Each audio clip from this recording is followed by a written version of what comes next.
Hello, I'm Hannah, and this is Hannah's Books. I come to you on this dark and rainy morning with an original tag, the Literary Dinner Party tag. After I played around with the idea and came up with some questions, I searched YouTube and realized there's already a tag with this name from 4 or 5 years ago. But since the questions from the old tag were very different, and the tag seemed to be most popular in the YA booktuber crowd, I thought I'd go ahead with this edition. Let's get straight to the questions. Question number 1. When you're at a dinner party, are you likely to ask people what they're currently reading? If not, why not? Have you received any great recommendations at a dinner party for a new book to read? Or had an interesting bookish conversation there? I always find myself asking about books. Often it's not at the table, but when I'm poring over the host's bookshelves in the living room, or while I'm chatting in the corner with some other bookish introvert if I can find one. In the past, I've told a few stories about a few meals where I was somewhat randomly lucky enough to meet some wonderful authors. But most of the dinner parties I attend are far less literary.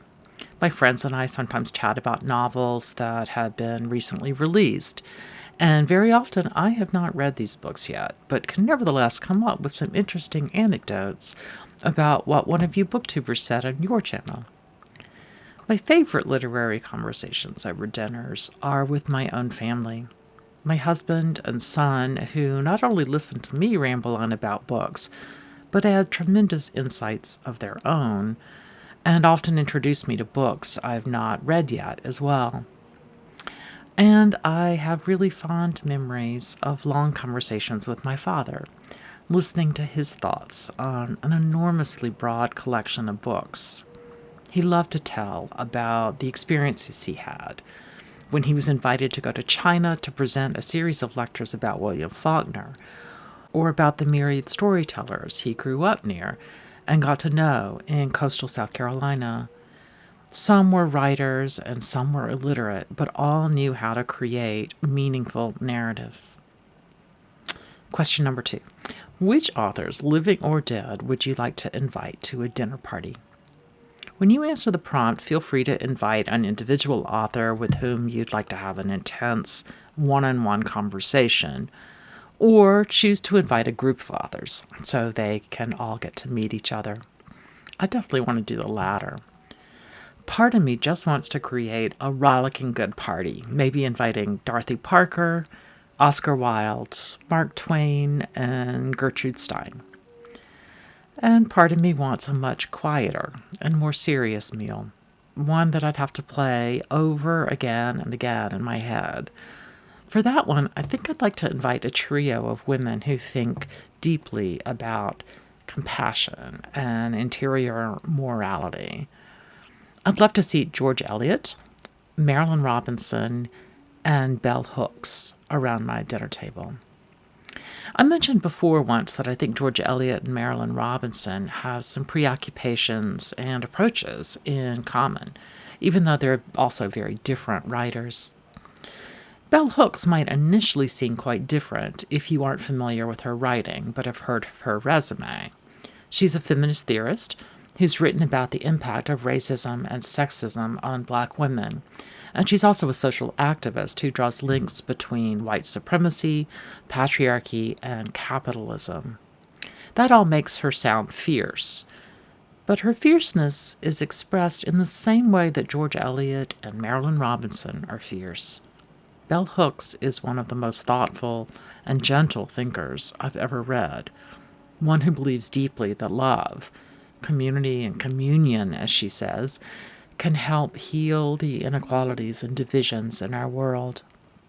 I think these three women would adore talking and spending time together. The third question, which characters would you like to invite over? I would love to have Jane Eyre from Charlotte Bronte's novel, Jo March from Louisa May Alcott's Little Women, and Dinah Morris from George Eliot's Adam Bede, all sitting around my table. All three of these characters are fiercely independent, plain in certain ways, may be seen as awkward sometimes, even when they're feeling at their most self-confident. All find themselves in situations at the end of their books that I'm not sure they would have ever predicted, but which, despite that sense of not being preordained since childhood, feels deeply right. In all three cases, these independent women make choices that are in some ways a capitulation to traditional gender roles, which might not sit well with everyone now. But these were 19th century characters written by 19th century authors, a context that makes their choices still seem pretty brave. Question 4. Have you ever wanted to invite an historical figure after reading a biography or autobiography? After reading Alexis de Vaux's biography, Warrior Poet, I would love to invite Audre Lorde over for dinner. Lorde described herself as, quote, black, lesbian, mother, warrior, poet, and committed her life and her writing to confronting injustice, to fighting racism, sexism, classism, heterosexism, homophobia.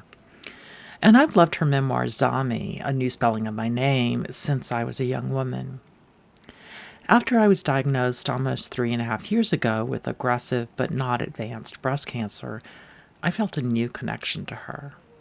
After my diagnosis, I tracked down an out-of-print edition of her book, The Cancer Journals, and my public library's interlibrary loan department was able to get a copy.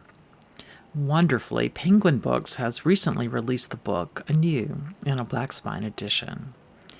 That book is near the top of my wish list right now, even though I read the old edition fairly recently. After she was diagnosed with breast cancer, Audre Lorde had a mastectomy, as did I, and she chose to forego both reconstruction surgery and breast prosthesis, as did I. Reading about someone else who had made the same decisions I had was enormously meaningful to me, especially in those early days when the decision seemed fraught and difficult. Perhaps I'll go into more detail about her decision and mine in some future video, as well as about the fact that it now seems utterly easy and comfortable. But for now, just know that I have lived, quote, flat, as people say, ever since surgery. So Audre Lorde and I have some stuff to talk about. I'd love to invite a couple of other people over at the same time. First is Catherine Guthrie, author of the book Flat, Reclaiming My Body from Breast Cancer, about how she made the same decision and how her lesbian sexuality made the decision both easier and harder, topics that might be great to discuss with Audre Lorde. Finally, I'd love to invite Judith Butler, author of Gender Trouble and many other books, to attend our dinner party as well. To my knowledge, she's not experienced a loss of breasts due to breast cancer, but I think her theories of gender performativity might make a very interesting frame and perhaps keep our conversation from becoming too exclusively personal or interior. The fifth question, what would you serve at one of these parties, from questions 2, 3, or 4? Or perhaps what would one of your literary guests bring if you hosted a potluck meal? I think if I were hosting Dorothy Parker, Mark Twain, Gertrude Stein, and Oscar Wilde, I'd serve homemade sushi and strong martinis. But if I had a crowd of introverts, George Eliot, Marilyn Robinson, and Bell Hooks, I would want something with lots of steps, so the slow and quiet conversation could unfold. Maybe a Middle Eastern spread using several ottolenghi recipes. And if one of the character guests, rather than author guests, were to bring something to round out a potluck, perhaps Jo March could bring her blancmange. I hope she's been practicing. The next prompt is to name your favorite meal scene in a book or screen adaptation of a book. I'm going to name 2 fairly quiet, non-showy food scenes here, but I hope some of you will pick some of the huge and showy dinner party scenes scattered through so much of literature. The first of mine is from Eudora Welty's short story, Why I Live at the P.O., one of my all-time favorite stories with some of my all-time favorite lines. When recounting a fight around the dinner table, the main character sets up how her angry relative starts his response to a comment he dislikes. So Papa Daddy lays down his knife and fork and then launches into his response. And then another character accuses the narrator of lying. Stella Rondo sat there and made that up while she was eating breast of chicken. That is a useful phrase if I have ever heard one. I really need to start saying, you made that up while you were sitting there eating chickpea vindaloo, or whatever. Anyway, at that point, the narrator tells us that she was fed up, so to speak. So I pulled my napkin straight back through the napkin ring and left the table. Welty's writing has so much energy here. What a voice. Even these simple little quotidian phrases can help paint these hysterical characters. I memorized Why I Live at the PO 30 years ago or more, and while I no longer can recite it without both some time to review and some serious notes, there's so many lines that I feel like I lived them. Okay, as for a food scene in a screen adaptation, I've been thinking a lot about a little scene in 84 Charing Cross Road where Frank and friends and family are sitting around a television watching the coronation of Queen Elizabeth, drinking wine, and sharing some treats that Helene Hanff has sent over. It's real ham, says Frank to one of his neighbors. And then he writes to Helene to tell her that they drank to her health as well as the new queen's. The sweetness of this very real connection between people who've not actually met IRL in real life seems especially relevant to me now that I have all these new bookish friends from all over the world because of BookTube, even though I've not met any of you in person yet. On to the next prompt. Dinner parties aren't the only times people share food and drink. Are there literary scenes you love where characters get together over brunch, afternoon tea, picnics, cocktail parties, etc.? One of my favorites is the picnic scene in Jane Austen's wonderful book, Emma. I love the scene because of its drama, Emma's cruel behavior to Miss Bates, as well as how Mr. Knightley responds, but also because of how the scene helps Emma begin to become far more self-reflective and perhaps more genuine. Given that picnics were a newly popular event during Austen's time, sort of a response to the romantic ideal of a small circle of friends communing in nature, the fact that Emma's picnic opened her up to compassion and love and true communion fits nicely. Prompt number 8 is to name one of your favorite cringeworthy dinner party scenes. Several tense and awkward food scenes happen in Fitzgerald's The Great Gatsby, but I'll just mention one.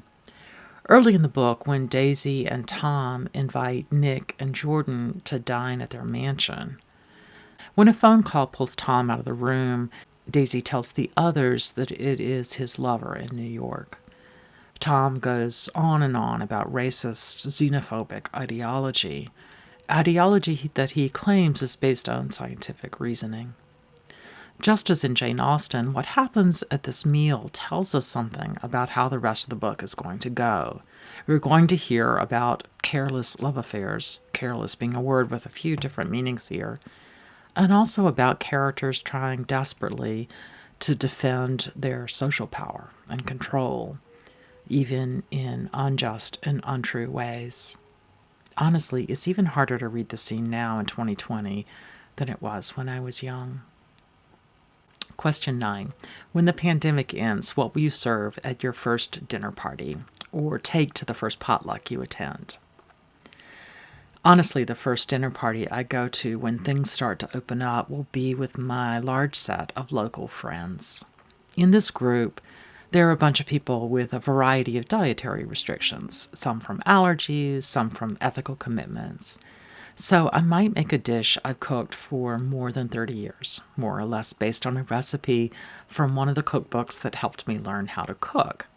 The cookbook is Laurel's Kitchen, and the dish is a brown rice and lentil mixture cooked with tomato paste, raisins, and cinnamon. It's easy and inexpensive to make for a crowd, meets almost all the food restrictions in my crowd, blends well with other dishes at a potluck, and is easy to eat standing up or perching on the edge of a couch at a party. It isn't the most exciting food ever, but it's delicious nevertheless. And finally, the last question. What booktubers would you like to invite, i.e. tag, for this literary dinner party? First off, although he doesn't have his own booktube channel yet, I want to tag my husband David. He is always at my table, and he's always involved in not just the entertaining at dinner parties at our house, but also with both the preparation of the meal and the cleanup of all the dishes. I'm hoping I can convince him to do this tag next week, and I'll post it here on this channel. Next, I want to invite the crew of booktubers who did me the enormous honor of buddy reading my book, Unspeakable.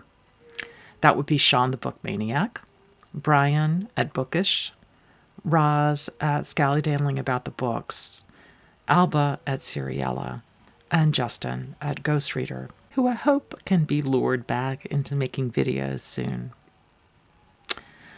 Next, I'll issue an invitation to both Sarah at Hardcover Hearts and Leo at A Little Book Life. The two of them have a long tradition of phenomenal literary dialogue going on with all their buddy reads and deep conversations, and I'd love to get to listen in more as they talk about what they've read together. Finally, I want to invite Steve Donahue, who always has so much to say about every book and every bookish topic that might come up. Steve, would you come for dinner even if we don't serve calzones? There are so many other booktubers, those with channels of their own, as well as all the extraordinary commenters. I can't wait to have over for a meal. And please feel free to stop by for this literary dinner party, even if I haven't issued an official personal invitation in this video. Actually, anyone who does this tag, by separate video or by comment, and everyone invited to do this tag by anyone else is invited for real to my house for a meal or a drink, not just figuratively, but also literally, as soon as it's safe to congregate in the world again. Well, thanks for breaking bread with me here today on Hannah's Books. Bon appetit.